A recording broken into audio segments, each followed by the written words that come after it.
បាទសួស្តីបងប្អូនទាំងអស់គ្នាបាទថ្ងៃនេះខ្ញុំសូមមកធ្វើការ review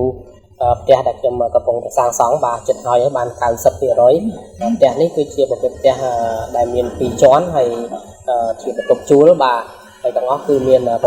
ន្ទប់បាទជាន់ខាងតដីនោះមាន8បន្ទប់ហើយជាន់លើនេះមាន8បន្ទប់បាទហើយបន្ទប់នីមួយៗគឺសុទ្ធតែមានឡើងទិអញ្ចឹងទាំងអស់បាទយើងធ្វើទៅមានឆ្លាស់អាចនៅបានបាទវាមិនចឹងទេហើយក្នុងមួយបន្ទប់យើងអាចស្នាក់នៅបានគ្នាប្រហែលជា4 5នាក់អញ្ចឹងទៅបាទនេះចិត្តហើយហើយបាទបាន 90% ហើយកំពុងតែបិទក្រូបញ្ចប់បាទហើយបងប្អូនអាចមានដីហើយអាចសាងសង់ជាផ្ទះរបៀបនេះបានបាទគឺយើងចំណេញបាទយើងមួយខែអាចរកចំណូលបានក្នុង